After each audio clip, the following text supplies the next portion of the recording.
我在机场安检干了11年，见过两种罐里藏匿违禁品的母亲，见过把1沓美金缝进夹克内衬的商人，也见过吞下几十亿胶囊想蒙混过关的年轻人。11年，我看过太多眼神，也练就了一双看透人心的眼睛。而今天，我查到了这3块看似很普通的石头，我盯着它们看了3秒，说出了那句10年未曾动的暗语：快，封锁机场所有出入口。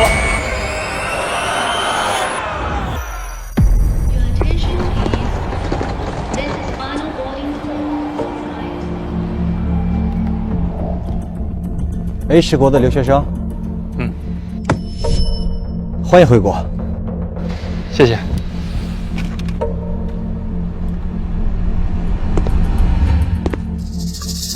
先等一下，先生，您的行李需要过一下 X 光机。好的。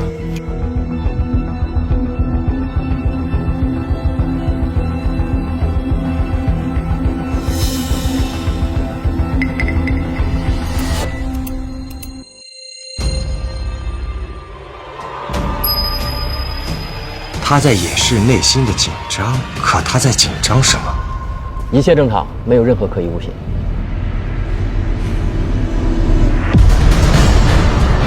还行。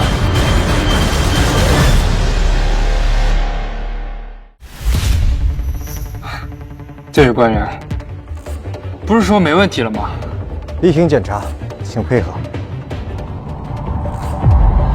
开箱。好吧。X 光机都说了没问题了，这也太小题大做了吧？这不是故意为难人吗？同志，快点吧，我们还要赶时间呢。大家稍等，我们也是例行检查，马上就好了。老袁，你今天是不是太明白了？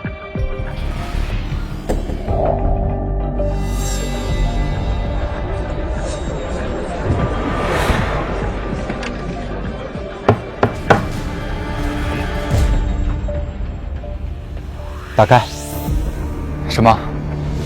箱子的夹层。我不知道这箱子有夹层。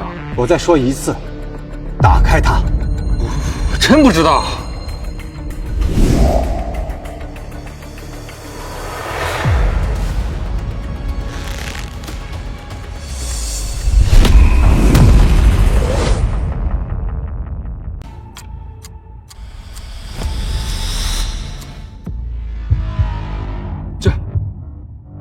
这是我女朋友在海边捡到的，送给我的定情信物，就是块普通的石头。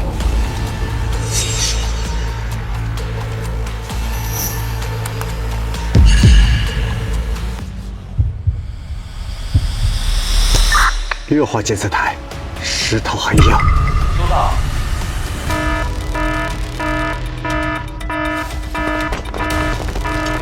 快，封锁机场所有出入口。机场封闭。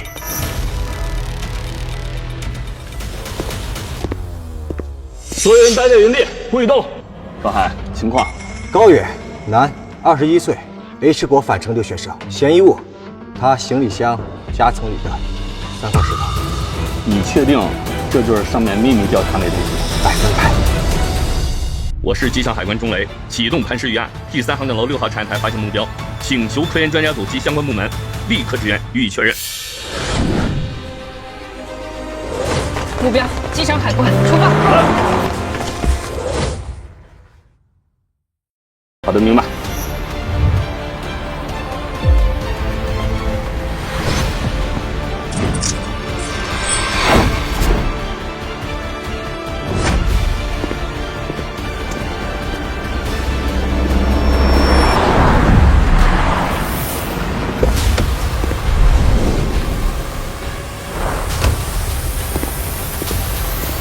肖文军，此次事件的负责人。机场海关，钟雷。人犯和证物在哪？人犯已经羁押，证物在会议室，有专人看守。第一发现人是谁？是我。说一下过程。你凭什么判断这3块普通的石头是我们的调查目标，是国家的威胁？直觉。直觉。庄官，你知道因为你的一个直觉，整个首都机场停摆会造成多大的经济损失吗？你知道有多少国际航班被降在其他城市吗？你知道这件事情如果最后被证实是件乌龙，你要负什么责任吗？我知道。你用你的职业生涯和前途赌你的直觉。我没有赌，因为我看见了紫光。你真的看到了紫光？你还记得吗？我的师傅老馆长雷海东，10年前在一次边境查测任务中牺牲。但那一次，他截获的就是一种伪装成普通矿石的新型走私品。自今日起，启动磐石预案，石头混印作为触发磐石预案的按钮。记住，这种石头，它的核心材料会在一种特定的光源激发下，呈现出一种独特的紫色光晕。不错，那次的石头和这几乎一模一样。紫光？是的，查获的这3块石头，在强光灯的某个特定角度照射下，石头表面会有一闪而过的紫色光丝，极其细微，但我看见了。庄官，你是不是小说看多了？把证物带去隔离检测室，立即检测分析。是，组长。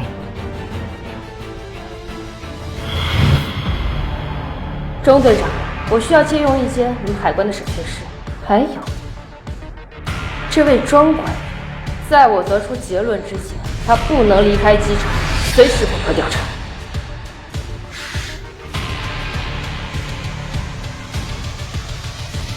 庄海，你队长，我以我这身制服担保。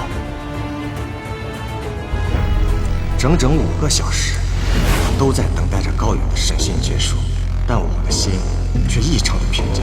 我相信我的眼睛，相信我的师傅。庄官，送检的3个样本经光谱分析、成分测试、辐射测试，均未发现异常。你最好给我一个解释。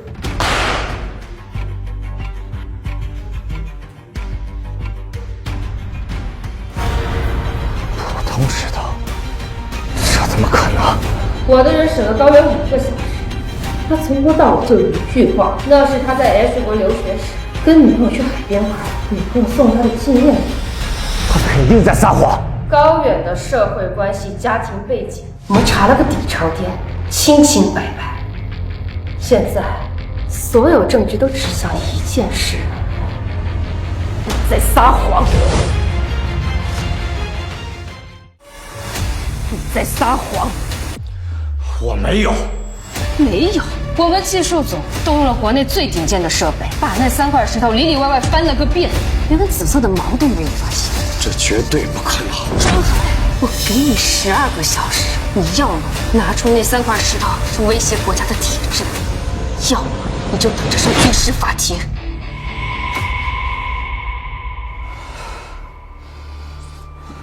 不可能，绝对不可能！我们都已经看到了。那道紫光和10年前内部特报会上的图片一模一样，问题到底出现在哪儿了？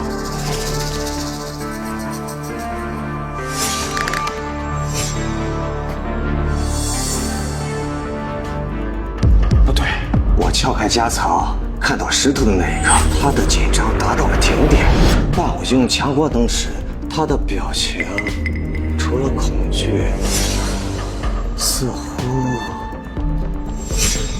不对，他的神情不对，眼神也不对。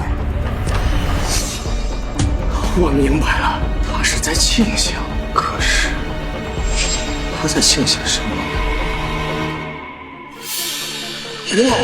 他在庆幸我用的光不对。对。他们，我要在校园区，我要重新检查路程。我知道问题出现在哪儿了。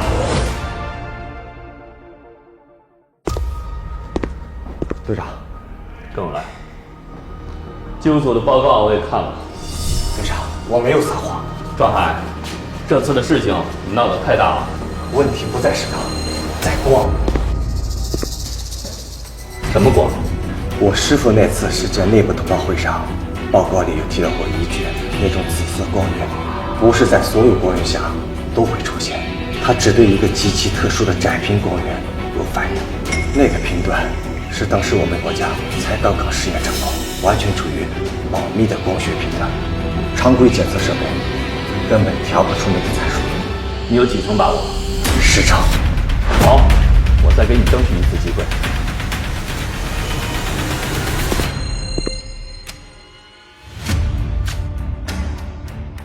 庄官员，我只给你1个小时的时间，现在可以开始了。我需要一台可调节激光发射器，波长范围要能覆盖到原子外波段。小子，你知道你在说什么吗？还原子弹？你当这是科幻实验室吗？按他说的去做。是。这也是我们能调动权限内最先进的产品，波长最低可以到200纳米，够你用了吗？可以。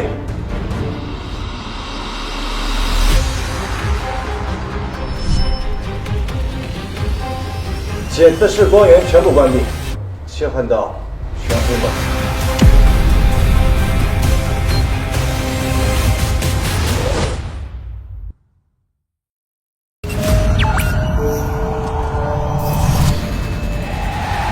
装什么？他就是调出花来，这也就是块普通石。庄官员，你的时间不多了。调不出来，就等着上军事法庭吧。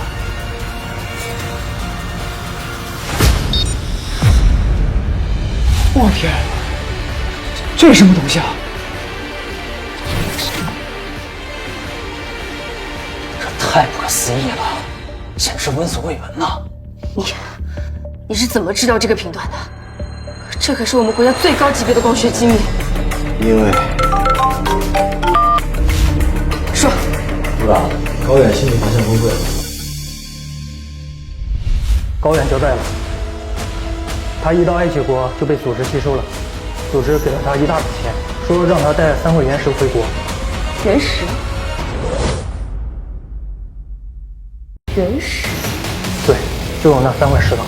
跟他对接的人说，这3块石头任何仪器都检测不出来，绝对的安全，除非什么？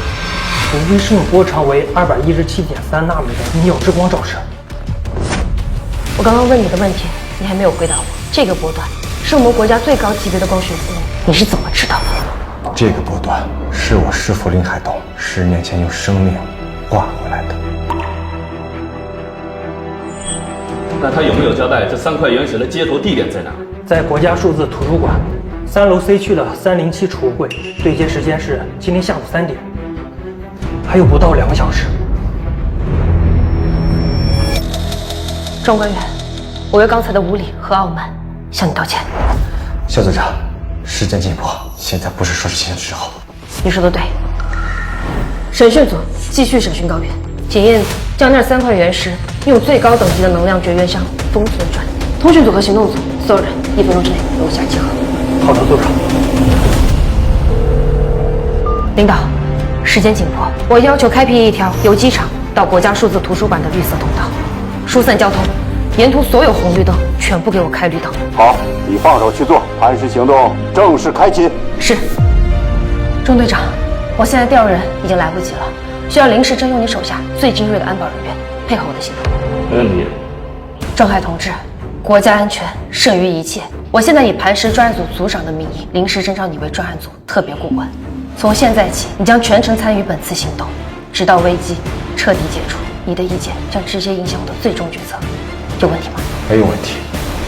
好，换装，出发。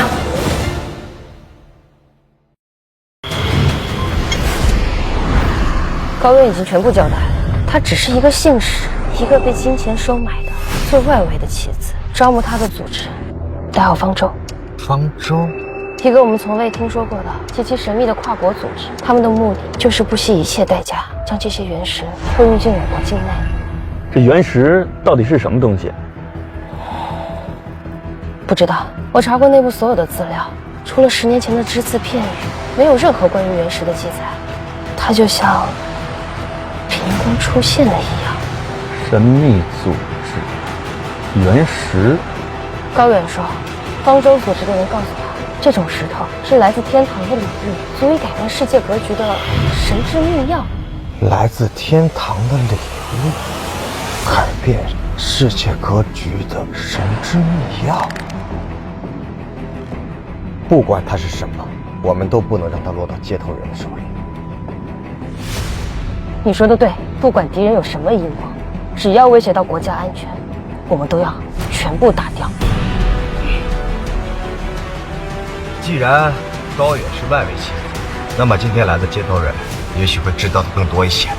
我已经申请了启动最高级别的抓捕预案，整个国家数字图书馆就是一张为接头人准备好的天罗地网。只要他敢出现，我保证，他就是变成一只苍蝇，都飞不出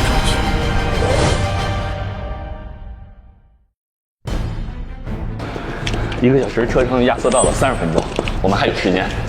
相关部门的人马上就到。钟队长，你去跟他们对接一下，布控重点，3楼307储物柜。明白。怎么样了？监控设备已全部调试完毕。好，我是肖文军，离接头时间还差1个小时，布控情况现在如何？报告，所有出入口已布控完毕。报告，3楼C区已清场，所有闲杂人等已经劝离。报告，407号储物柜附近抓捕小组已就位，视野良好。好，各小组待命，等着鱼上钩。张海，离接头时间还差半个小时，接下来我需要借用一下你的眼睛，在场的这么多人里，只有你是见过鬼的人，我需要你帮我从人山人海里把那只混进来的人给揪出来。好，我一定全力以赴。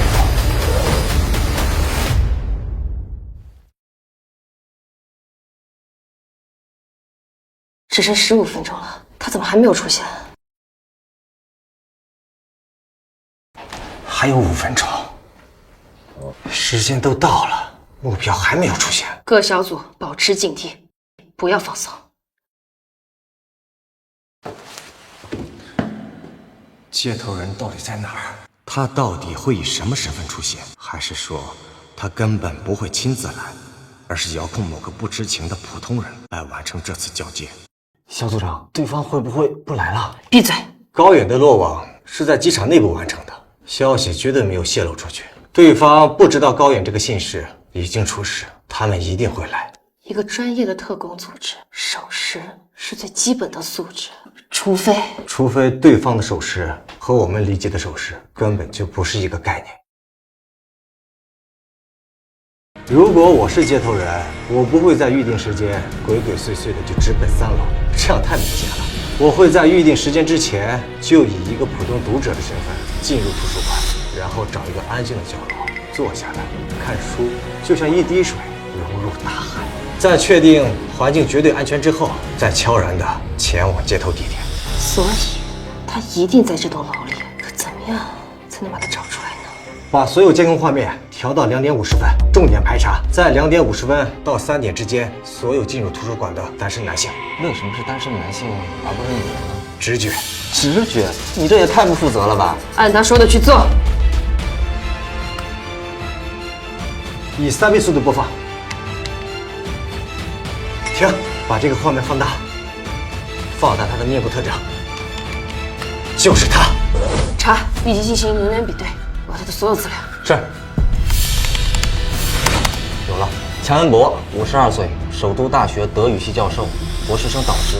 他的家庭背景、社会关系全部清白，没有任何疑点。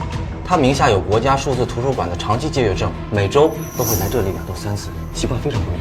他现在在哪儿？2楼社科阅览区 K 排书架附近。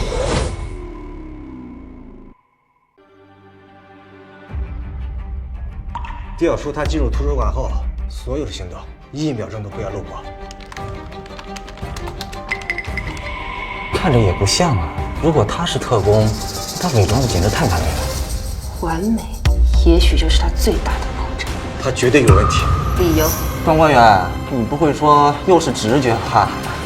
不是直觉，他的手就是他最大的破绽。一个常年看书的学者，他的手指应该是怎么样的？经常翻书，拇指和食指的指腹会有长期摩擦留下来的薄薄的、平滑的老茧。而他的手，一看就是从来不碰纸质书，甚至连笔都很少拿的手。还有，他从坐下到现在，至少有20分钟，书页几乎没有翻过。各小组注意，锁定2楼社科阅览区 K7座位号，目标钱文博。一旦他有任何移动，立即抓捕。一旦他有任何移动，立即抓捕。收到。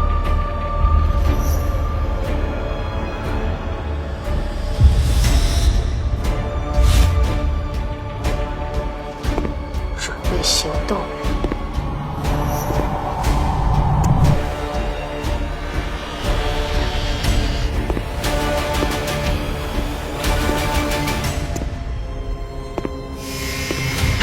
他终于去307储物柜了。鱼儿终于要落网了。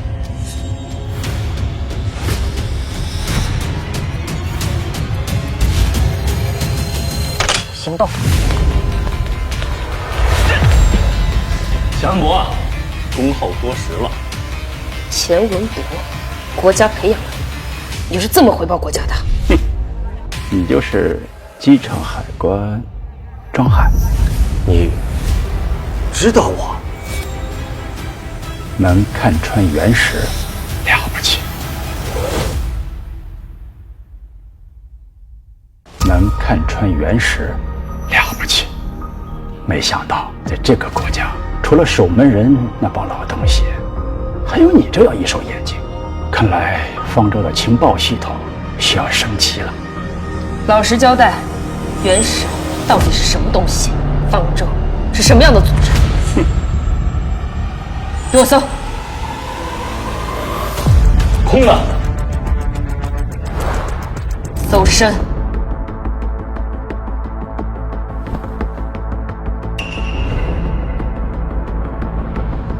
身上太干净了，干净的根本就不像是一个特工。带上所有证物，把他押去审讯室。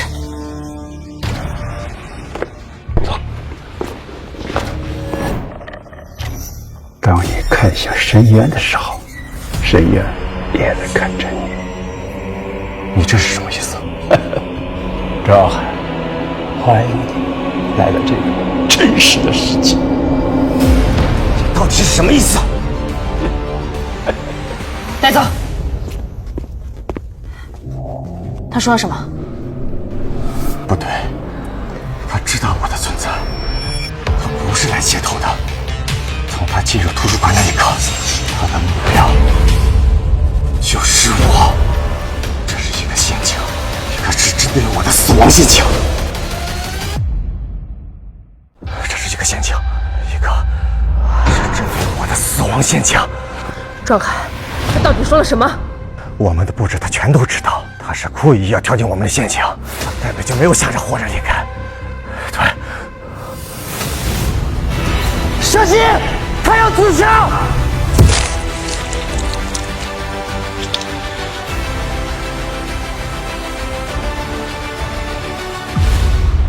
死了，没救了。妈的！唯一的线索居然当着我们所有人面自杀了！你们简直就是一群废物！算了，钟队长，再训他们也无济于事。现在还是想想该怎么办吧。人死了，什么线索都没留下，这……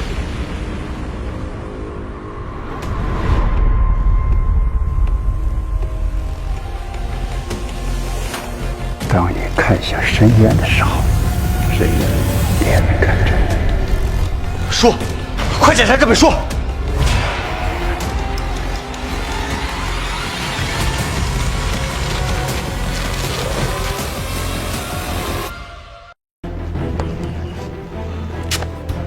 没有夹子，也没有任何记号，难道他真是随便选择的一本普通书？不可能，绝对不可能。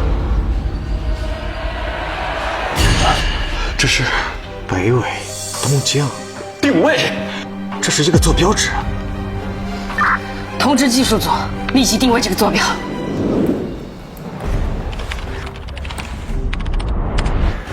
找到了。这是哪儿？这坐标竟然是昆仑山生物科学研究中心。昆昆仑山生物科学研究中心。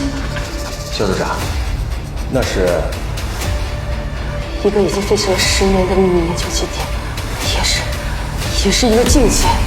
启动会留下的线索，竟然会指向那里。秘密基地，禁忌，看来事情比我想的更加复杂。郑海、郑磊，接下来的话，你们最好烂在心里。明白。 10年前，这个基地因为一场突如其来的事故，被紧急叫停，并对外宣布彻底废弃，所有相关的资料都被列为龙国最高机密，永久封存。可是，钱文博为什么会有这个坐标？这跟原石又有什么关系？庄海，你还记不记得10年前你师父李海东牺牲的那个人物？当然记得。那一次截获的新型走私品，它的来源地，报告里写的是什么？报告里提到，那批货是在境外某秘密渠道截获的，但在内部通报会上，我师父曾经说过，根据他们追到的零星线索，那批货最终的目的地指向哪儿？指向一个和昆仑山脉地理位置接近的秘密实验室。秘密实验室？莫非？文君，怎么样了？磐石专案组组长肖文军请求立即启动最高等级紧急项目预案，目标昆仑山生物科学研究中心。肖文君，你知道你在说什么吗？钱文博留下的不是一个普通的地理坐标，而是一个潘多拉的魔盒。领导，具体的我稍后给你解释。现在请您立即下令封锁昆仑山生物科学研究中心，任何人不得进出，并且帮我调一架直升机，我需要立刻赶过去，否则就来不及了。好，我等着你的解释。所有与该中心相关的资料马上就会解锁，解锁后立即传输到我的加密终端。是，组长。庄海，我们可能卷入了一个超出我们想象的漩涡。钱文博的死不是结束，而是开始。当你看向深渊的时候，深渊也在看着你。赵海，欢迎来到这个真实的世界。那儿到底隐藏着什么？原石，我师父的死到底跟他有什么关系？无论前方有什么，我都要彻底的把他挖出来。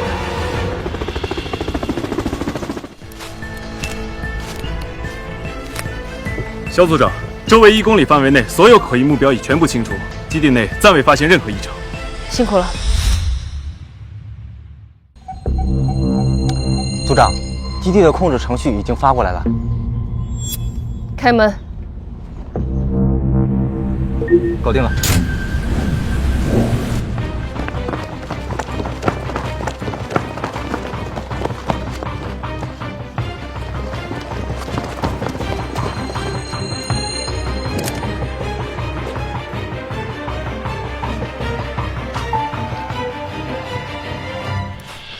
这扇门有撬动的痕迹。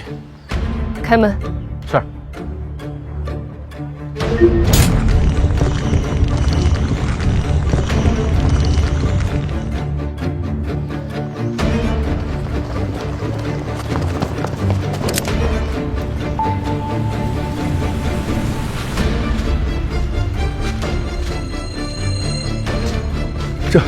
这到底是什么？原石，竟然是活的！不对呀，这里的实验室已经封存了10年，怎么现在还……苍狼，立即封锁实验室，任何人不得靠近。是，全体戒备。把操作终端给我，立即调生化专家过来，检测周围的空气、水、土壤。我需要知道这周围是否有生物泄漏的风险。是。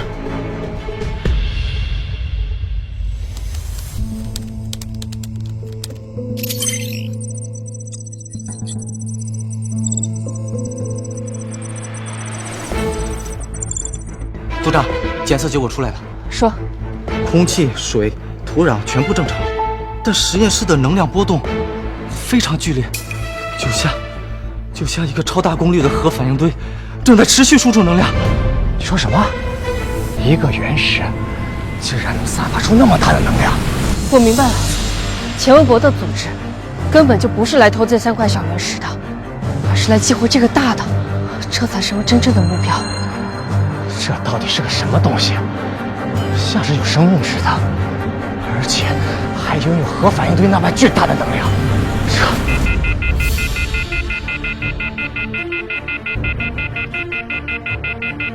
混蛋！钱文博留下的地理坐标，根本就不是他们的最终目的，它只是一个用来激活某个特定装置的钥匙。你这是什么意思啊？昆仑山生物科学研究中心只是一个信号中转站，他们真正的目的地在更深处，一个我们从未触及的禁区。更深处，这里已经是我们能到达的极限了。再往深处，那是绝对的禁区，那里有国家最高级别的防护，连图纸都不对外公开。苍狼，立即调集所有爆破专家，我需要你在最短的时间内炸开通往禁区的那个通道。肖组长，这恐怕不行。禁区的防护级别是按照核堡垒的标准设计的，就算我们采用最先进的爆破装置，也至少需要20个小时才能炸开一条裂缝。20个小时？我们根本没有那么多时间。钱文博在下午3点出现在图书馆，他的目的就是为了拖延我们，争取时间。他引出坐标，就是为了激活这里的原石，而这个原石本身就是一个能量转换器，它能吸收天体间的某种能量，进而转化成一个特定的信号。这个信号会用来激活更深处的禁区。如果我猜的没错，现在禁区下的装置已经被激活了。如果禁区内的装置已经被激活，那我们岂不是无能为力了？肖组长，我想知道这禁区内的东西到底是什么？这是我们国家最高级别的机密，你确定要知道？肖组长，事到如今，你是觉得我还有脱身的可能，还是说你不相信我对国家的忠诚？禁区内部据说埋藏着一个我们国家早期发现的来自外太空的神秘物体，那个物体被最高机密级别命名为神之秘药。什么？神之秘药？就是高原口中所说的来自天堂的礼物，足以改变世界格局的神之秘药。没错，当年就是因为无法解析神之秘药，才建立了昆仑山生物科学研究中心，并展开了秘密研究。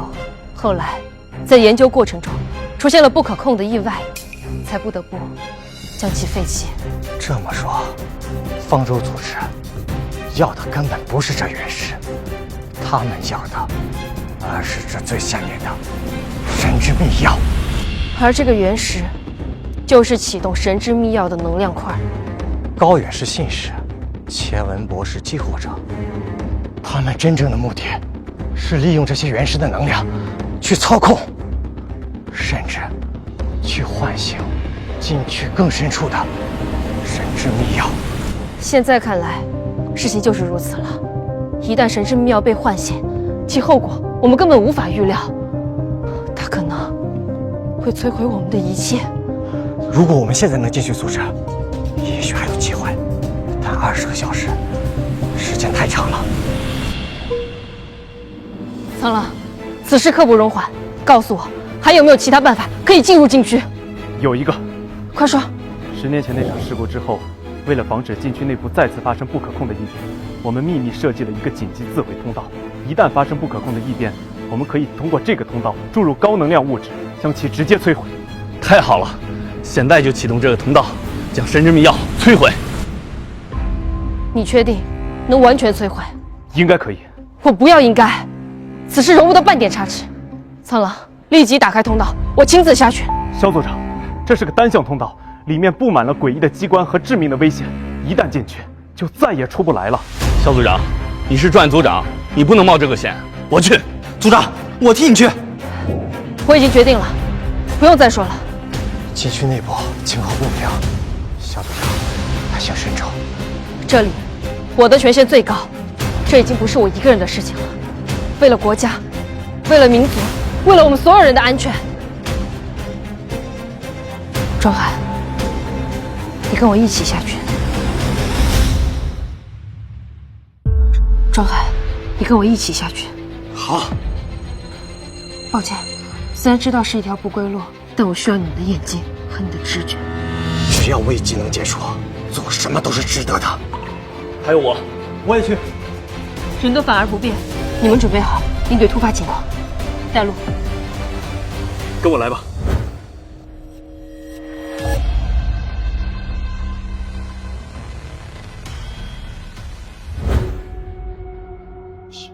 我们设计的自毁通道就在这儿。肖组长，你要想清楚，这是一条不归路，从这儿进去，有死无伤。走吧。之后无论发生什么，谁也不准靠近禁地半步。一旦有变，将基地永久性摧毁。是。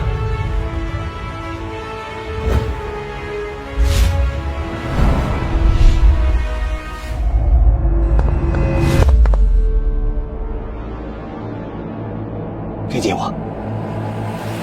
你怕吗？怕的要死，但是我们只能往前。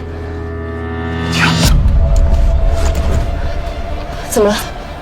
前面有东西，我不知道是什么，但是我能感觉到很危险。你确定？确定。危机感很强烈。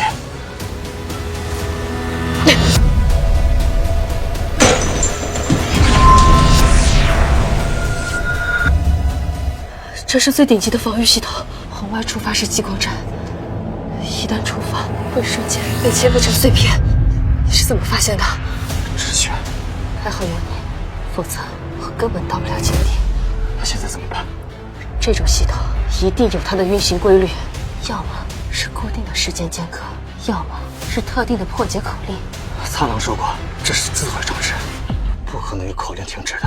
一般情况下，要么等它能量耗尽，要么找到它的关闭间隙。时间上根本来不及啊！不对，这种防御系统为了节省能源，都会采用脉冲式启动，不可能10年一直处于待机状态，除非有其他的触发机制。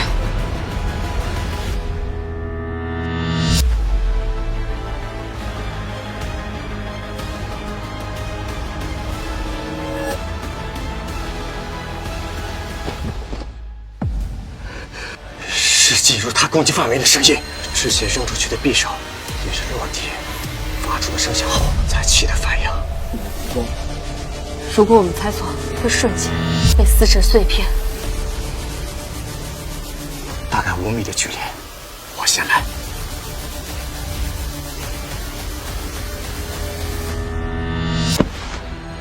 相信我的直觉，如果真出现什么意外，你再想其他办法。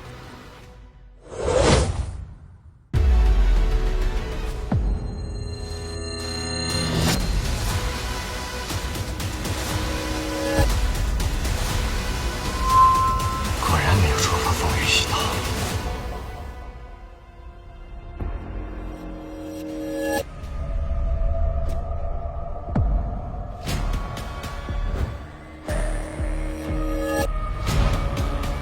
距离应该够了。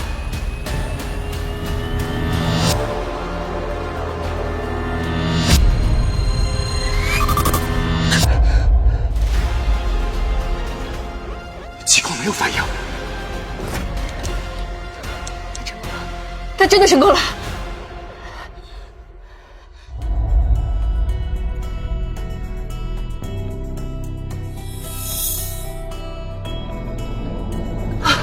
没事吧？没事，这10几分钟感觉随时会死，就像从死神的脸倒下。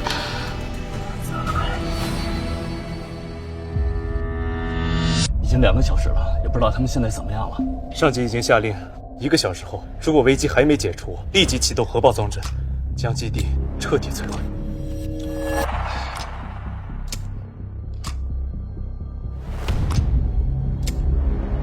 终于到了。好浓的血腥味。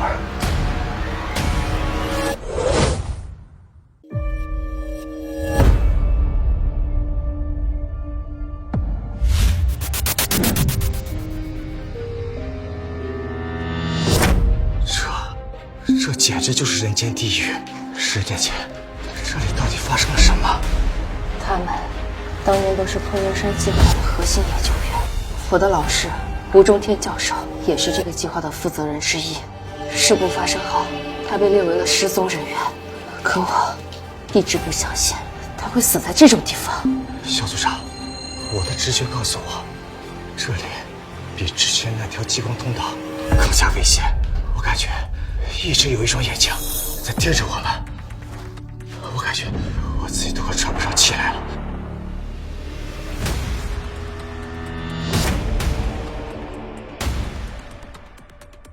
张海，你发现了什么？这跟在机场海关接货的原石内部的光磁颜色一模一样。难道这里就是放置神之秘药的地方？10年了，它到底是怎么消失的？不，它不是消失了，它是被释放的。它是被释放的。释放？你看这些尸体，他们身上的伤口根本就不像是武器造成的，更像是被某种能量从内部引爆了身体。录音笔。不要唱了，快停下来，快停下来！他的歌声有毒，他在断绝我的脑子。歌声？什么歌声？等等，小组长，你有没有发现，从我们踏入这片禁地，这就过分的安静，甚至都没有一气欲喘的声音，甚至什么？甚至连我们自己的脚步声都好像被这里的死气给吞噬了。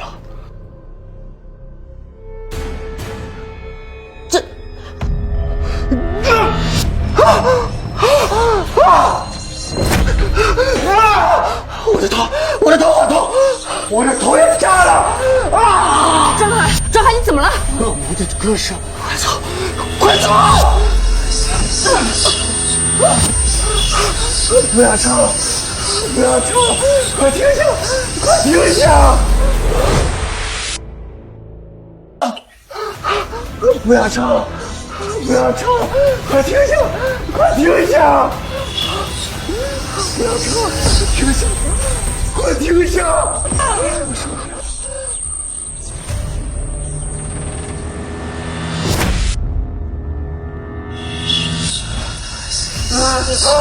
快停下来！我要疯了！我要疯了！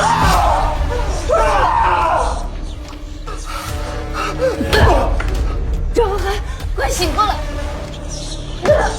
想透过用你的意志力去屏蔽它，快！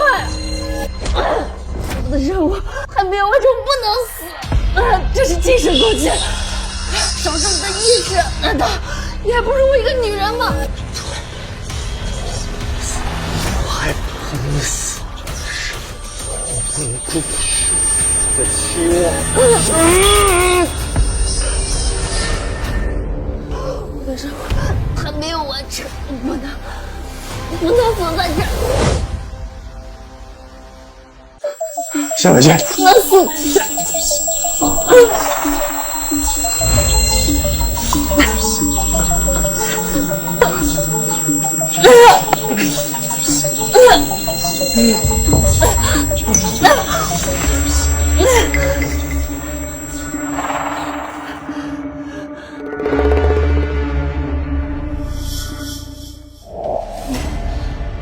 没事了，没事了，夏组长，岳父自愧不如啊。刚才有手握住我的时候，我感觉有一股暖流从你的手上流进了我的身体，那个歌声像是遇到了克星，我去了。是他救了我们。这是什么？我师父留给我的遗物。我不知道他为什么会发光，但他似乎能抵抗精神攻击。看来你的师父李海东还有不少命，你也一样。看来高远和钱文博的落网根本就是一场精心策划的阴谋，而我们一直被他们牵着鼻子走。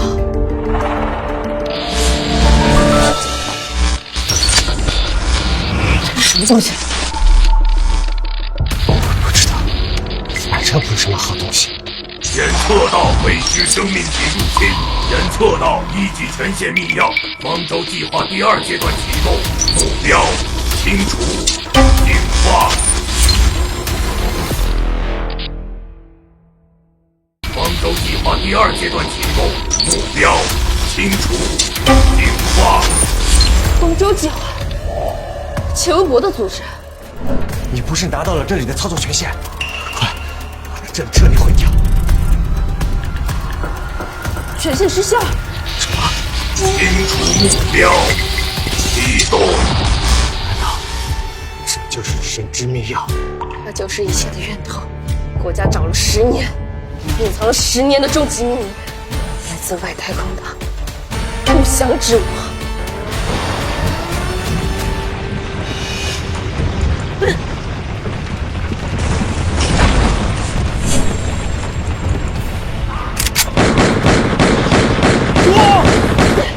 常规武器对他根本无效，必须找到控制核心，关闭它。控制核心，目标就在那个基地之上。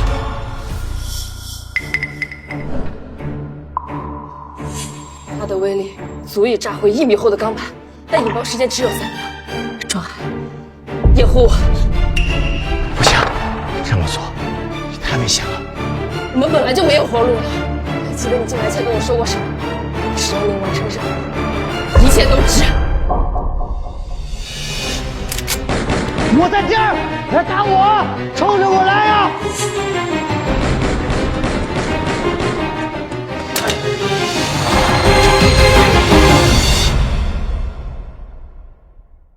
来打我！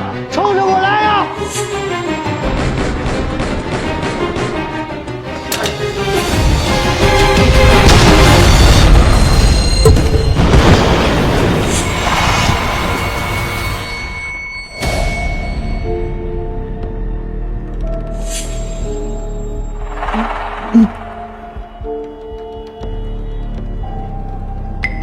我没死。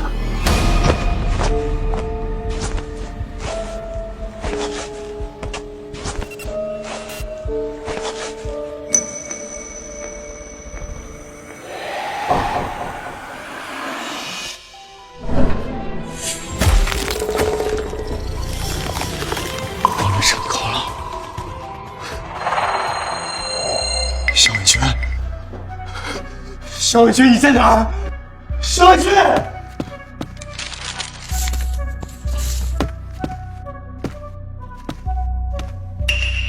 肖伟军！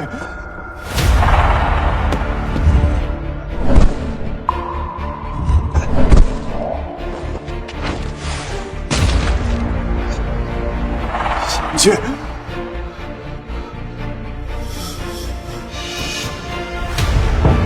肖伟军！你不能死！肖伟军！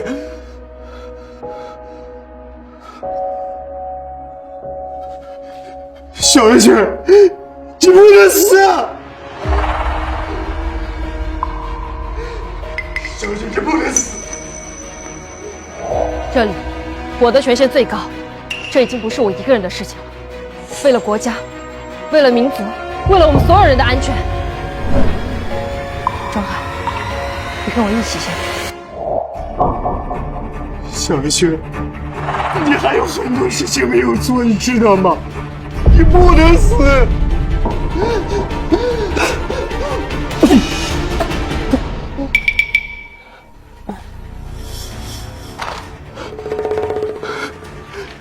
不是幻觉，有呼吸了。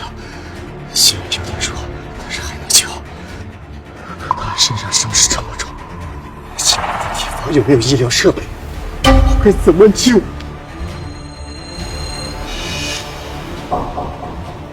刚才是握住我的伤，我感觉有一股暖流从你的手上流进了我的身体。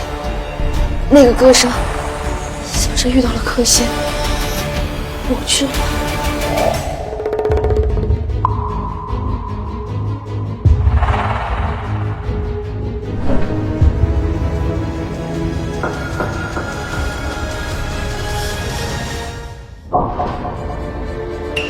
竟然真的有药！这迷症到底是个什么东西？不仅能提高精神口气，还能愈合伤口。应该没事。师傅，你留给我的是一个什么秘密？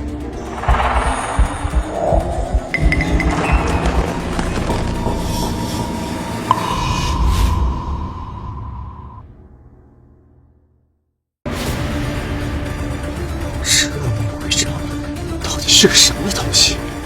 不仅能提高精神口气，还能愈合伤口。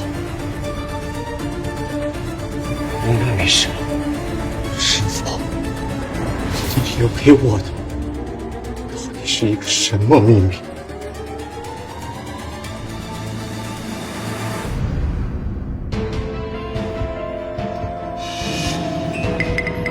是从深之密药裂缝中流淌出的。有香的那样，它没有消失，只是找到了新的宿主。太好了，你终于醒了，现在感觉怎么样？我还没死，是没死，过一会儿就会一听。这什么鬼东西？应该是从深之密药过来继续的尸体。人测到未知生命体入侵，人测到一级权限密钥，方舟计划第2阶段启动，目标清除，净化。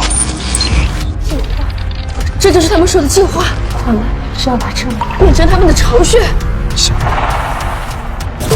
我能没事。你是这个刺法更加强烈了。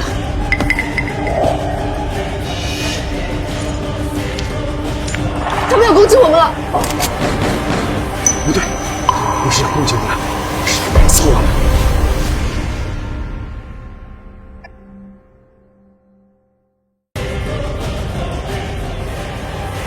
他们要攻击我们了。不对，不是要攻击我们，是要改造我们。绝对不能碰到那些研究员，否则会变成像他们一样的怪物。快走！出口被堵死了，庄海。我替你开路，一定要把情况上报回去，让我们再想其他办法。要走一起走，要死一起死。要是有一个人先死，那也轮不到你。你怎么跟个娘们似的？那么多废话，放开我！等一下，我想起来了，刚才好像找你的时候，我看到了这里的结构图，或许另有别的出路。找到了，这里就是我们现在所在的位置，下面还有整整3层。基因编辑权、生态模拟权，这最高级权地核能源反应堆，这里也是整个基因的动力来源，自毁装置。这张图纸我们必须要带出去，这样国家才有足够的应对时间，否则会有今天之变。我们先出去再说吧。这有一道暗门，在那儿。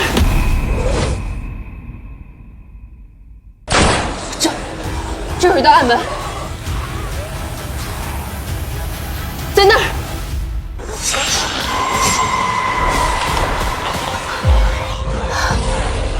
太迟了，找到也没有用。现在还真是上天无路，入地无门呢。都什么时候了，你还能笑得出来？反正都得死，与其哭着死，不如笑着死，为了好看一些。就是消息传不回去了。我们尽力了。能跟你死在一起，我可是不信。我的战友，战友，就算自杀，也阻止不了他们火化。他真是死了，都不要让他。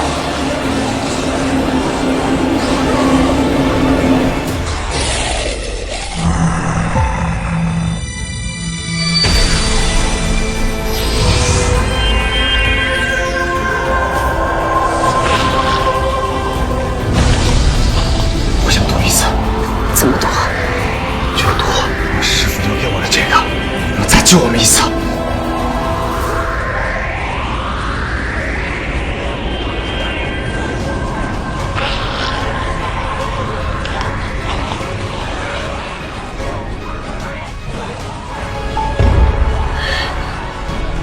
你赌赢了，师父又救了我们一次。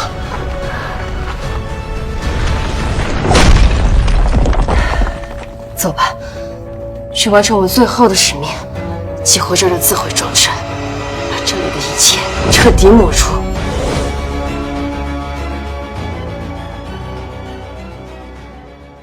走吧，去完成我最后的使命，激活这儿的自毁装置，把这里的一切彻底抹除。看来，这里就是基因编辑区了。无所谓。反正自毁程序一启动，这里的一切都将不复存在，也包括我们。这次你师父留给你的东西，可就护不住我们了。反正有你这个肖大所长陪着呢。你看，这是什么？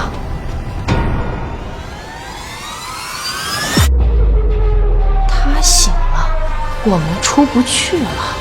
唯一的希望在种子里。守住它，守住人类最后的火种。这怎么可能？怎么了？这是我老师的字。林海东，他不是死在边疆了吗？我现在脑子有点乱。现在看来，他当年也是昆仑山计划的一员。那场事故，他也是亲历者。种子。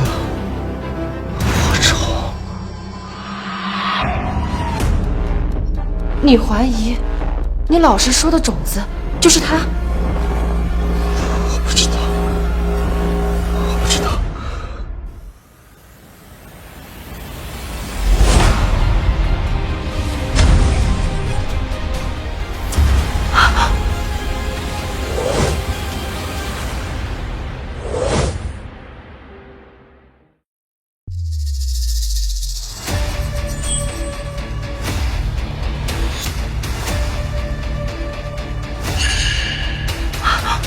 怎么了？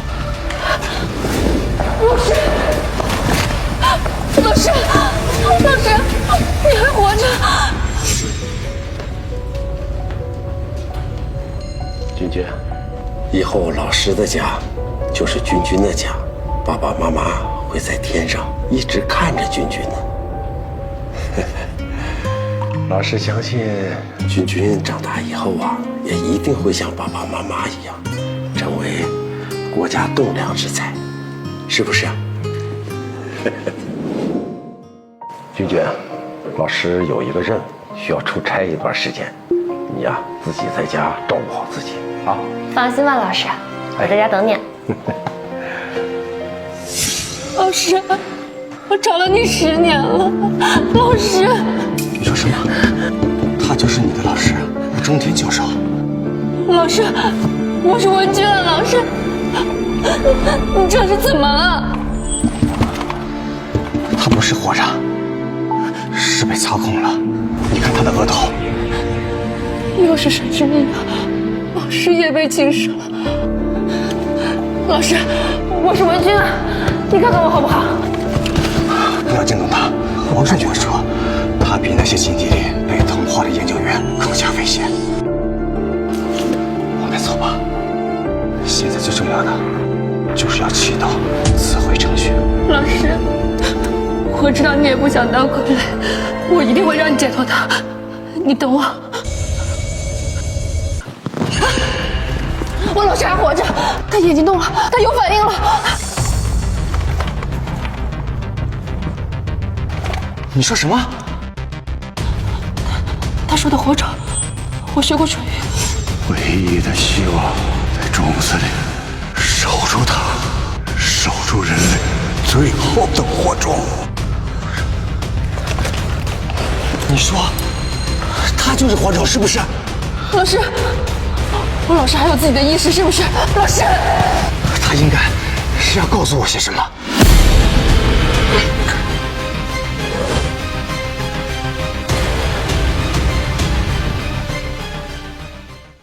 老师，我老师还有自己的意识是不是？老师，他应该是要告诉我些什么。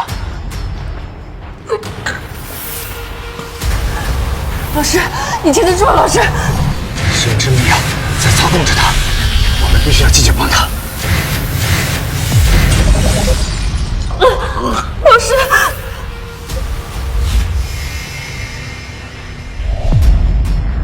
老师，你怎么样了？火种是唯一能找到神之密药的心脏摧毁它，否则世界将被陷进。心脏？吴教授，神之密药的心脏在哪儿？吴教授，老师，钟海，你快救救他！他被操控的太深了，会长也无能为力了。老师，肖文娟，我们还有未完成的任务。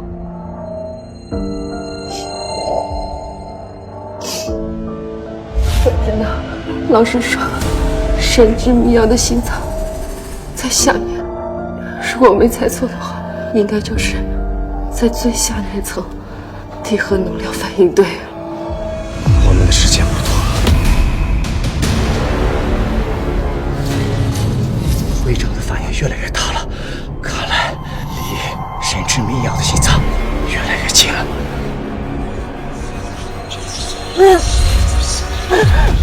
小文娟，我好像要听他那种魔音了。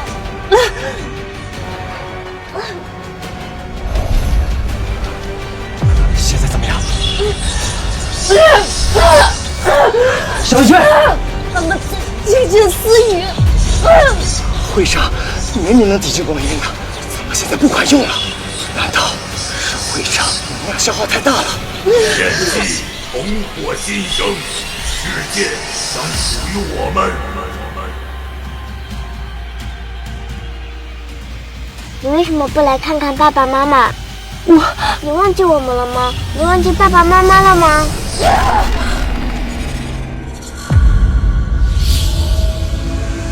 重获新生，世界将属于我们。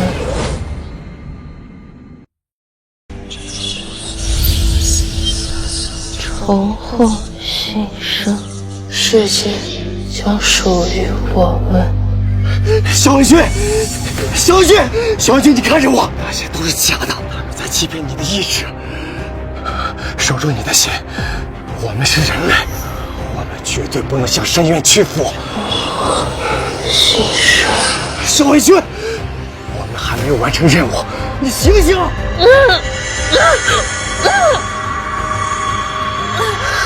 是小文君，我会去。我要完成任务，绝对！他正在侵蚀你，他们正在把你变成他们，你一定要坚持住！张海，快杀我！我不想变成傀儡，快！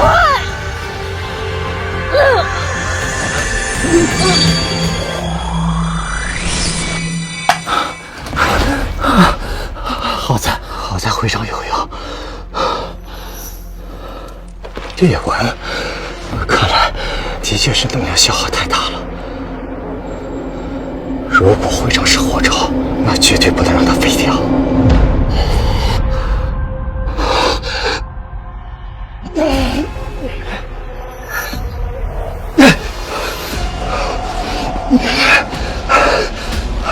放弃东方的老路，虚实是我，与我成为一体，新的世界就是你的。你看鼻子刚。老公，你怎么才回来啊？我和女儿好想你啊！留下来吧，这个世界才是真实的，外面的人才是地狱。这不是真实的世界，我还有任务没完成，我不能停下来。我不能被控制，我身后不仅有我的小家，还有我的战友，还有整个国家，整个人类，我不能让这个世界解体。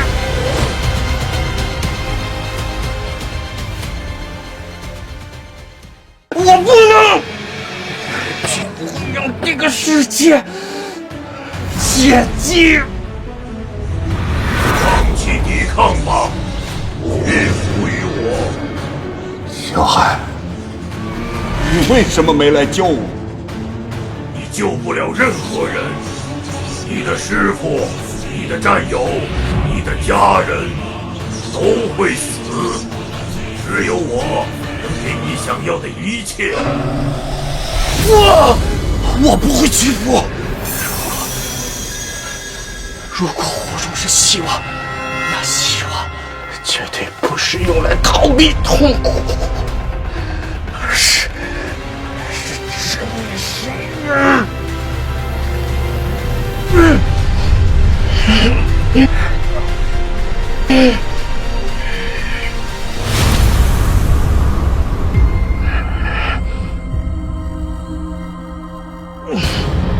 终于找到了人之美药的心脏。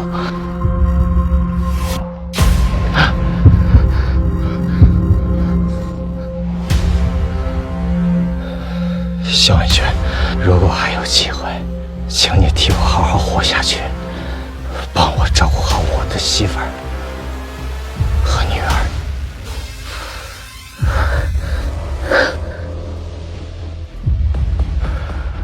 我不管你是什么，今天我都要你死！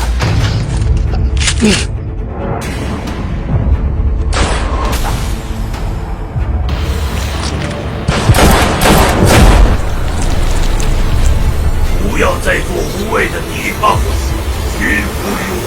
你做梦！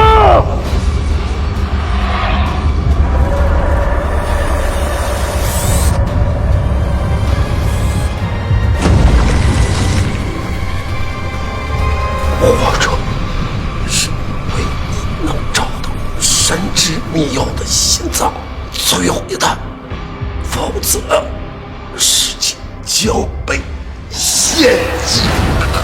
对，火种可以摧毁它。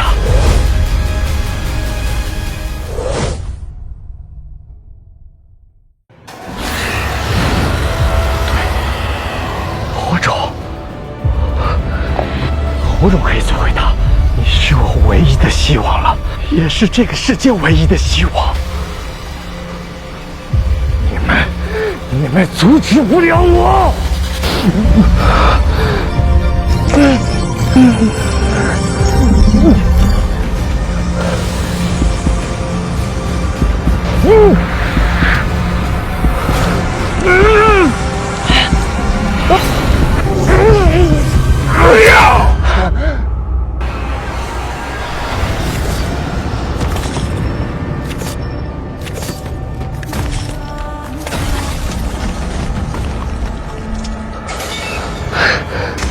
成功了，我们真的成功了！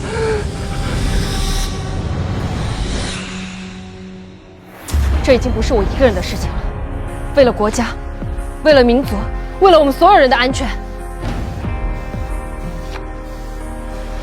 抱歉，虽然知道是一条不归路，但我需要你的眼睛和你的直觉。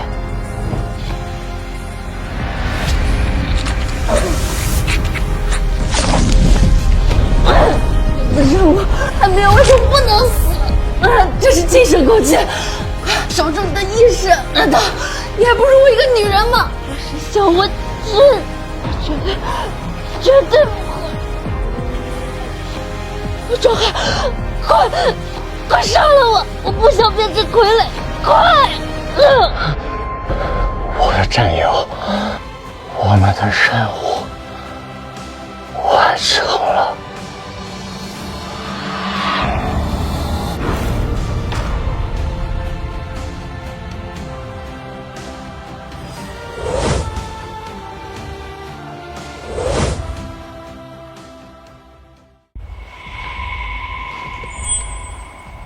我为什么会在这儿？我不是死了吗？也许这片黑暗就是死亡的终点吧。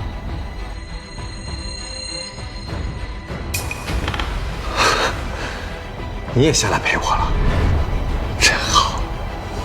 师父，我用它摧毁了神之密钥的心脏，完成了您最后交给我的任务。您可以瞑目了。师父，小孩，你长大了。师父，我好想你。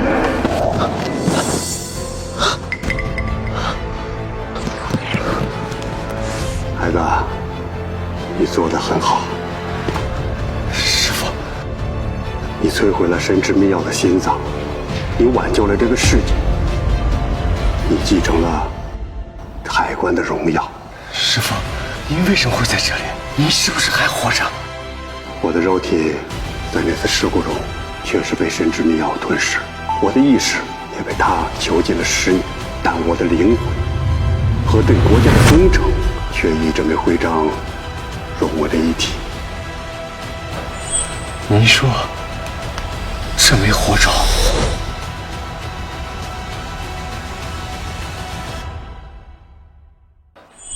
您说这枚火种？对，它就是火种，它承载着我未完成的使命，也记录着神之密钥的所有秘密。师父，10年前，我将它和一些重要信息伪装成遗物托付给你。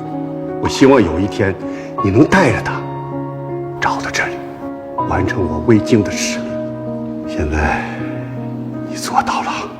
师父，神之密钥到底是什么东西？萧安君说，它是来自外太空。神之密钥并非来自外太空，它就来自我们地球的内部。它一直在这里，在地球形成之处。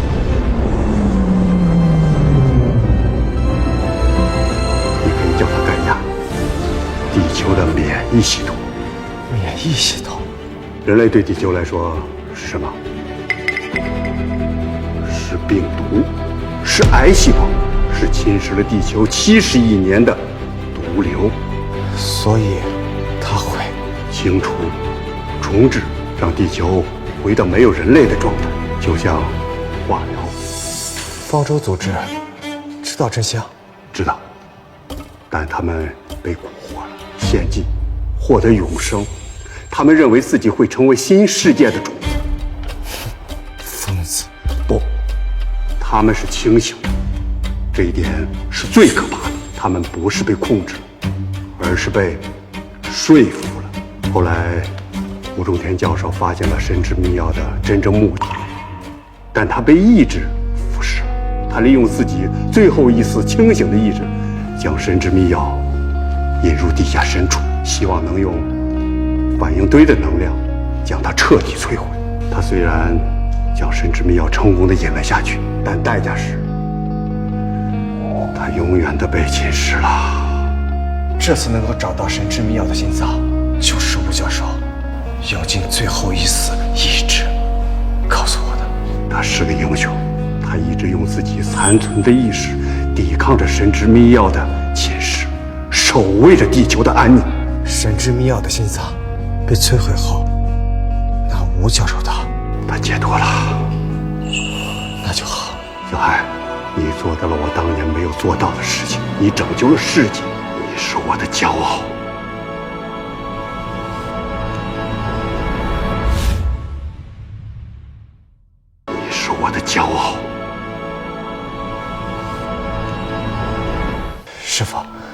您和吴教授守护着这个世界，你们才是真正的英雄。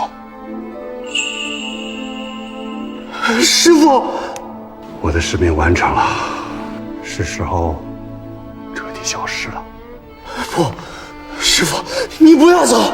小海，你记住，这枚徽章，它就是希望，它是海关的精神，是守护的信念。师傅，您一路走好，我不会让您失望的。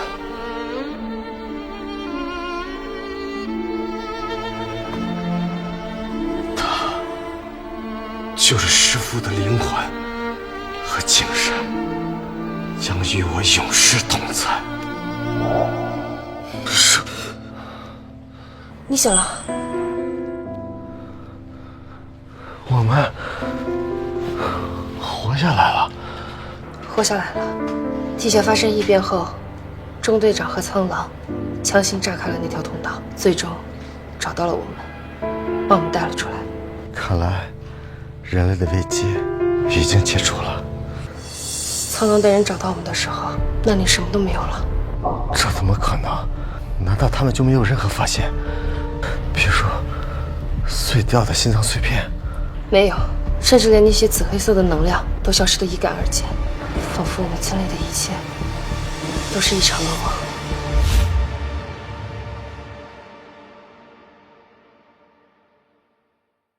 仿佛我们经历的一切都是一场噩梦。都消失了，这怎么可能？师父，一切好像还没有结束。官方的报告已经出来了。怎么说？一个代号为方舟的境外神秘组织，试图激活昆仑山脉深处一个休眠的地质高能异常点。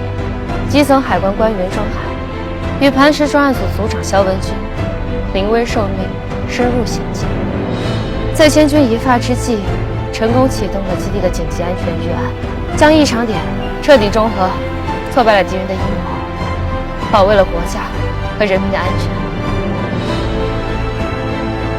职责所在，所有的细节已被列为龙国最高级任务，永久负责。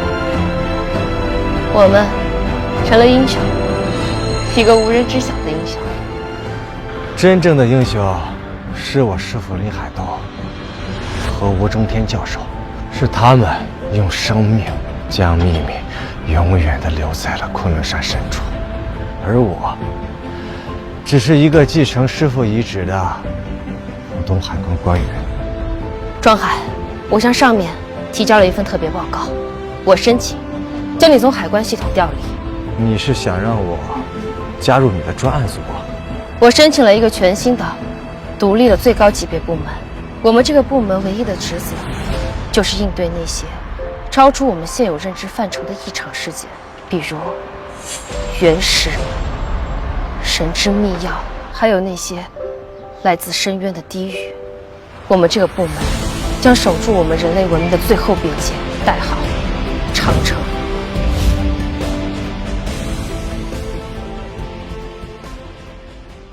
将守住我们人类文明的最后边界，代号长城。长城，好名字。我是这个部门的负责人，我需要一个搭档，一个和我一样看过鬼的人，一个能看穿深渊眼睛的人。庄海，你愿意加入长城，成为长城的第一块基石吗？我愿意。从今天开始，我不再是普通的海关官员，而是长城组织的第一位守护者。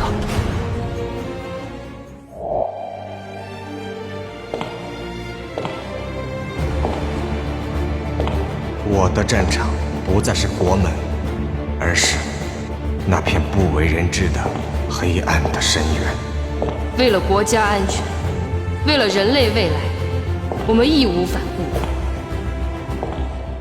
郑队长，经组织决定，从今天起，你就是长城外勤组的组长。是。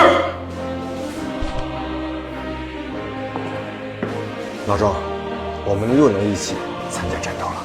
我的荣幸。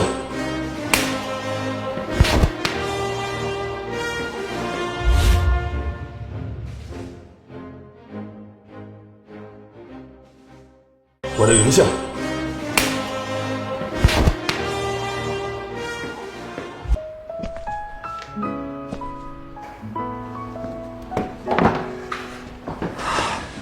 老婆，怎么了？是不是宝贝女儿又惹你生气了？10几天没回家，都在海关加班。是啊，老婆。庄海，你到底要骗我到什么时候？我今天去海关了，那的人说你已经不在那儿上班了。老婆，我给你打电话，你要么不接，要么说在海关加班。说，这些天你到底干嘛去了？老婆，我换了新的工作。你说什么？海关那么好的工作你给换了？庄海，你是不是疯了？老婆，我现在在秘密单位上班，具体情况不能告诉你，我只能说，我现在做的事情比在海关做的更加有意义，更加伟大。连我都不能说？也许有一天你会知道，但现在真的不行，这是纪律。是不是很危险？怎么会？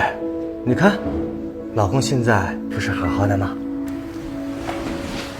老公，你一定要注意安全，保护好自己。放心吧，老婆。啊，对了，工作的事情千万不能和别人讲。我明白。妈，爸爸，你回来了！快过来，菜菜。爸爸，你都不知道我快想死你啦！爸爸也想灿灿。老公，你一定要记得，我和灿灿每天都在家里等你回来。老婆，谢谢你的理解。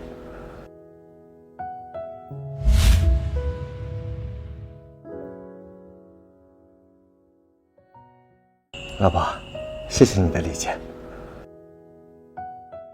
你放心，嫂子和灿灿那儿还有你父母身边，我都安排了专人暗中保护。好，现在对方舟组织的调查有没有什么新的进展？我们已经和各国的神秘组织取得了联系。方舟组织利用神之秘药蛊惑人心，宣扬永生，将内部人员都培养成了狂热分子。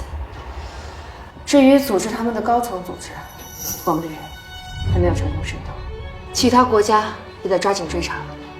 一定要把这些躲在阴沟里的老鼠全都挖出来。禁地之行后，方舟组织销声匿迹，但我确定他们不会善罢甘休。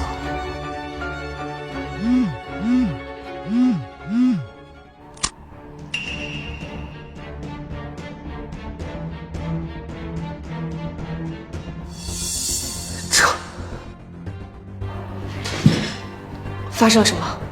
我老婆和女儿被抓了，他们要我一个人带着火种过去换人。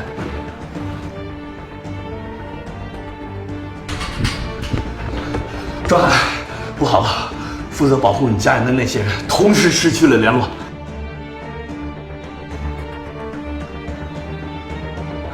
庄海，对不起，是我安排不周。是我大意了。高远和钱无国的出现，很有可能就是为了引出火种。现在他们确定火种在你手里，肯定会不择手段把火种搞到手。我应该提升保护等级的。神之秘药的心脏虽然被火种摧毁了，但神之秘药消失，而火种又是现在能唯一克制神之秘药的东西。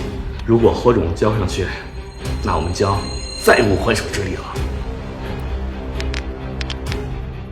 钟磊，立即调取所有监控，查清楚绑架是如何发生的，确定目标，制定救援计划。是。等一下，保护小组的人员名单是随机抽调的。对。知道具体位置的人有多少？我、肖组长还有行动组的调度员。你是说有内鬼？先排查吧。他们现在要的是火种，无论如何我都要露一面。所以，必须要去一趟。你不能一个人去。他们要求一个人去，所以我们需要一个完美的计划。他们要求一个人去，所以我们需要一个完美的计划。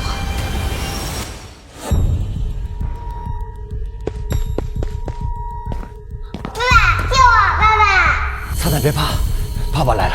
走，你快走啊！老婆，傻子都知道他们是不会放我们走的，你还来干什么？带着他们要的东西走！爸爸，我怕。灿灿，乖，不怕，妈妈会一直陪着你的。灿灿不怕，爸爸也会陪伴着你们的。行了，都别煽情了。庄海，把火种交出来，我好让你们一家人团聚。我没有带火种过来。不交出火种，信不信我现在就杀了你老婆你女儿？那就一起死啊！你，就算我交出火种，你们也不会让我们活着回去。我说的对吧？因为你们的目标不是要抢夺的，而是要彻底的摧毁它。你怎么知道？从你绑架我妻女的那一刻，即使你们得到了火种，你们也不可能把它带出去，毁掉火种，拉上我，跟你们一起陪葬。这就是你们最想要的结果吧？你很聪明，但是没带来火种，你现在可以去死了。但是没带来火种，你现在可以去死了。没必要那么麻烦。如果我想的没错，这里应该布满了炸药，到时候咱们一起上路。聪明，不愧是火种拥有者。看来我们的计划失败了。没关系，火种一定会被摧毁。神的意志，结果不会有任何改变。头，上方向的兄弟们已经准备就绪，准备行动。今天就是拼了这条命，要保证庄海和他家属的安全。明白。你就不该来。对不起，最后还是连累了你跟女儿。他们要的我不能带来，只能过来陪你们一起死。灿灿不怕，爸爸一定会在你身边的。你们，还有你带来的人，将与我一起回归神的怀抱，向神去祈祷。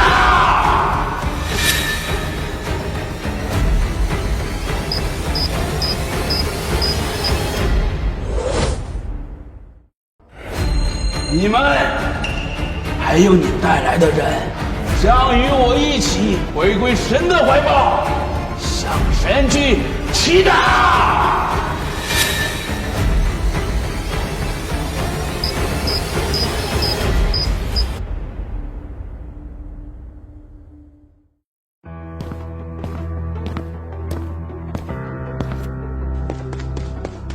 组长，对不起，不是已经在上风口释放了麻痹神经的气体吗？庄海为什么还会受伤？他们都已经失去行动能力了，但没想到远处还埋伏着狙击手。我们，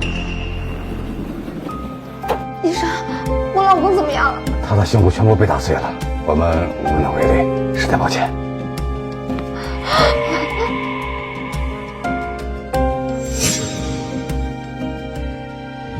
我记得庄海说过，当时我命悬一线，是火种救了我。赶快去把火种取来，快！好，我现在就去。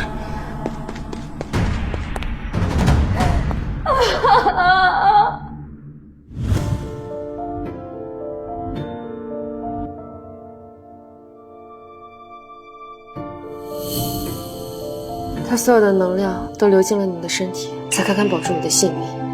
现在，他就是一枚普通的徽章了。火种就这么没了，那我们以后怎么办？火种一直都在，它已经与你融为一体。现在，你就是火种。对，以后我就是火种。老公，肖组长说已经把我们的保护等级提升到了最高，我会保护好我们的女儿，你不用替我们担心。老公，肖组长说已经把我们的保护等级提升到了最高，我会保护好我们的女儿，你不用替我们担心。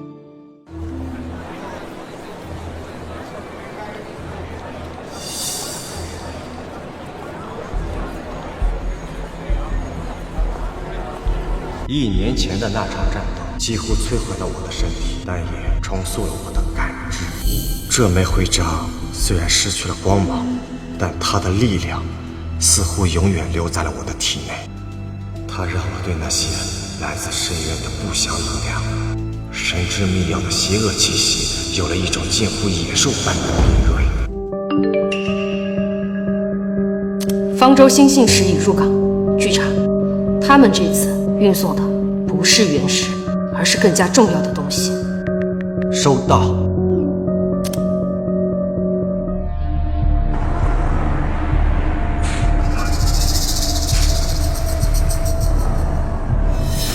神之秘药的气息。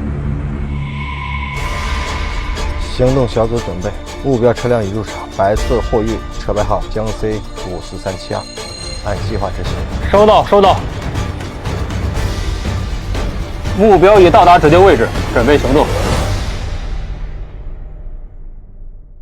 江 C 54372，按计划执行。收到，收到。目标已到达指定位置，准备行动。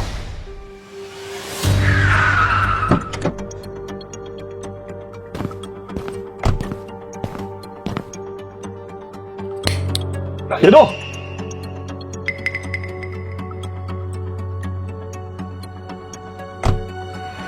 开枪！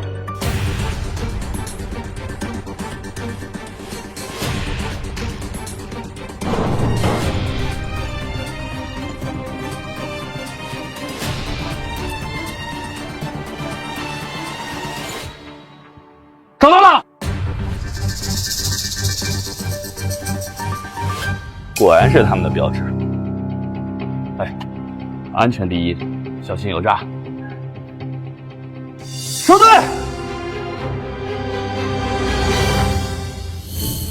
技术人员已经检查过了，这个箱子只有一次输入密码的机会，一旦输错就会启动自毁程序。方舟组织隐藏了1年多，这次突然露面，到底是想干什么？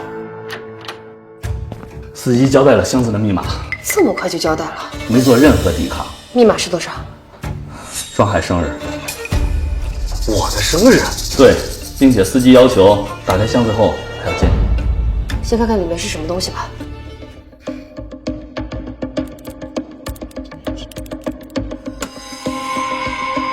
真是我的生日。打开。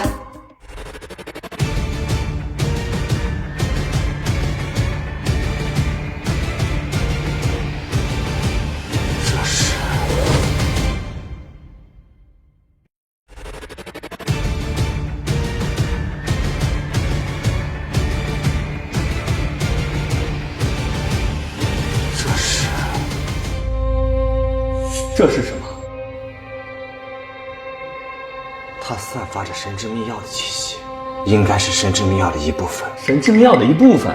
我们调查了那么长时间，基本上没有任何收获，它就这么出现在我们眼前了。哎，正好有一张纸。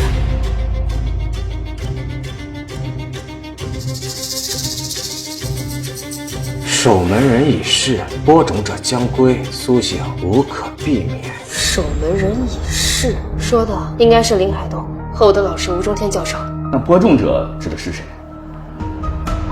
把这些碎片暂时封存到最高等级的能量隔绝箱，然后调专家过来做进一步的解析。好。这是方舟组织的挑衅和宣战。1年前的禁忌之行不是结束，而是开始。你去把这里的情况上报，我去见下这个司机。好。赶紧老实交代，否则对你使用非常手段了。哦，我正想试试。组长，怎么样了？我只说想要见你，其他什么也没说。庄海，你终于来了。告诉我，这上面说的播种者将归，播种者是谁？庄海，你终于来了。告诉我，这上面说的播种者将归，播种者是谁？播种者就是你呀，庄海。胡说八道！神之秘药将彻底苏醒，而你也终将成为神的奴仆。这一切都是神的旨意，也是你的宿命。这是个实验者，你想得到一切，为什么我会成为播种者？因为播种已经和你融为一体，这是你至高无上的荣耀。你说我是播种者，那我传播的是什么？当然是神的旨意呀，带领你们即将见证真实的世界。神的什么旨意？当你看向深渊时，深渊看向你。你告诉我，这上面说的苏醒无可避免，那我就想问了，神之秘药已经成为碎片了，你所谓的神怎么苏醒？不，你把神想得太简单了，没有任何力量可以阻挡它，而你们也终将成为神的中仆。不，他们没有资格，只有你。我师父说的没错，他们果然是一群可怕的人。张海，你就准备接受神的洗礼吧。神说，我将终归于他的怀抱，最后我将永生。为什么是我的生日？因为你是被选中的。林海东10年前把火种交给你的时候，你就在计划里了。计划？什么计划？你以为林海东是什么人？不，他是播种者的上一代。他选择你，并不是因为你是他徒弟，而是因为你的基因。你说什么？播种会寻找最适合他的宿主，所以林海东找到你，你的身体、你的 DNA 和火种的匹配度100%完美。所以我是被设计好的？不，你是天生的，你生下来就是要成为播种者的。那你呢？你又是什么？我是引路人，我的使命就是带你们走上正确的道路上。方舟的路，神的路。那这封信上说苏醒无可避免，又是什么意思？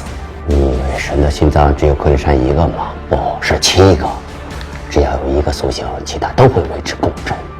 昆仑山的贝瑟黑反而加速了其他心脏的觉醒，就像拔掉了一个塞子，水会流得更快。你做的每一件事都在帮我们，你摧毁心脏，心脏会应急觉醒，你越努力，神醒得越快。你就是神的使者。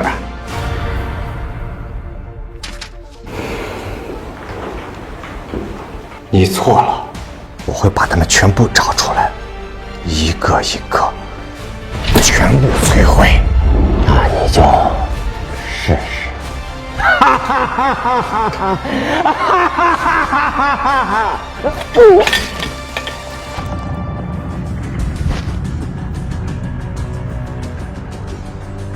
组长，他找上司机了，把他的供词全都提报上去，一个字都不准漏掉。是。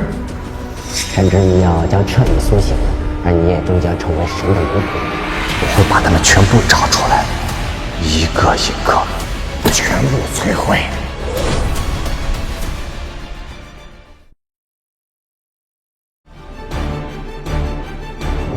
组织相信你，即使你是他们说的播种者，但你更是人类文明的守护者。我代表组织，相信你，我的战友。我以我的生命和灵魂起誓，我不会让我的师父失望，也不会让国家、让整个人类文明失望。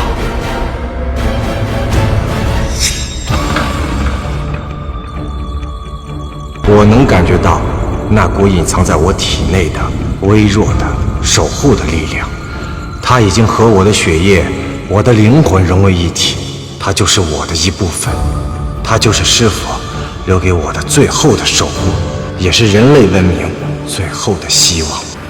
就算我是播种者，我的使命也是守护这颗火种，在黑暗降临之前，将希望的种子播撒出去。我就是新的守门人，我要守住的是我们这个世界与那未知、冰冷的、深渊无形的那条边界。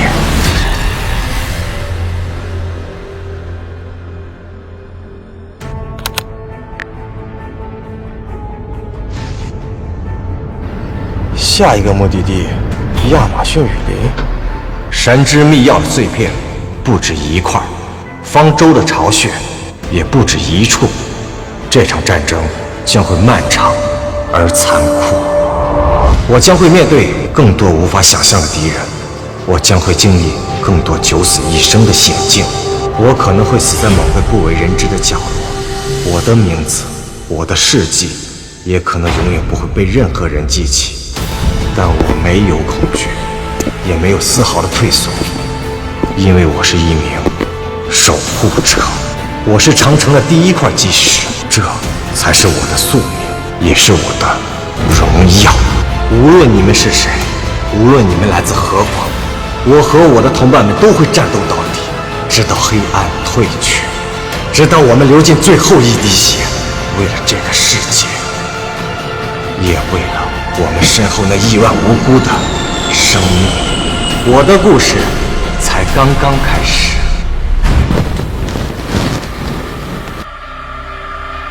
第一阶段完成，播种者已激活。第二阶段可以开始了。